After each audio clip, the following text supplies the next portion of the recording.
Hi అండి, అందరికీ నమస్కారం. వీడియో చూసి లైక్ చేయండి, సబ్స్క్రైబ్ చేసుకోండి. తయారీ విధానం: 4 ఎగ్స్ తీసుకుని పగలగొట్టుకుని గిన్నెలో వేసుకుని 2 నిమిషాలు కలుపుకొని పక్కన పెట్టుకోండి. స్టవ్ వెలిగించుకుని ఒక కడాయి పెట్టుకుని కడాయి హీట్ అయిన తర్వాత ఆయిల్ వేసుకోండి. ఆయిల్ హీట్ అయిన తర్వాత జీలకర్ర వేసుకోండి.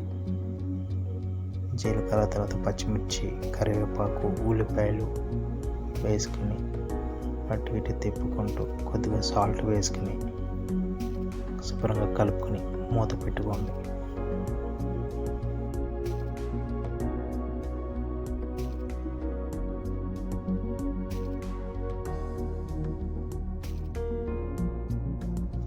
ఇప్పుడు మూత తీసి శుభ్రంగా కలుపుకొని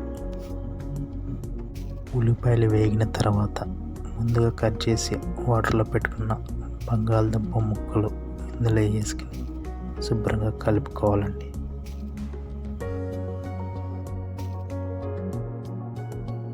ముక్కలన్నీ ఇందులో వేసుకుని కొంచెం పసుపు వేసుకుని శుభ్రంగా కలుపుకొని కొంచెం అల్లం వెల్లుల్లి పేస్ట్ వేసుకోవాలండి. ఈ క్లిప్ మిస్ అయింది. ఈ 2 వేసి శుభ్రంగా కలుపుకొని 2 నిమిషాలు మూత పెట్టుకుని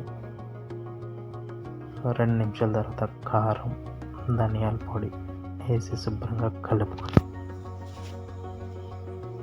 1 నిమిషం మూత పెట్టుకోవాలండి.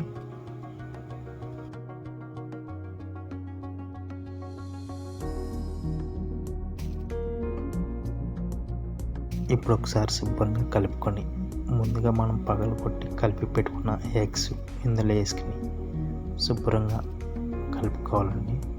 స్టవ్ మీడియం లెవెల్లో పెట్టుకుని శుభ్రంగా కలుపుకోవాలి.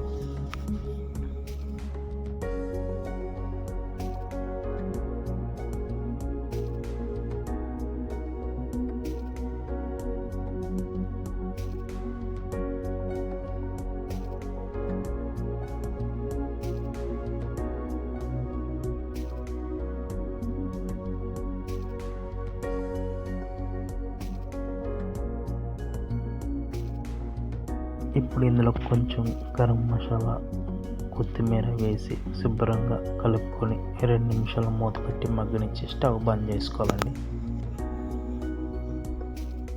అంతేనండి, ఎంత సింపుల్గా బంగాళదుంప ఫ్రైలో కోడిగుడ్డు పుల్టా రెడీ. వేడి వేడి అన్నంలో చాలా బాగుంటుంది. ట్రై చేయండి.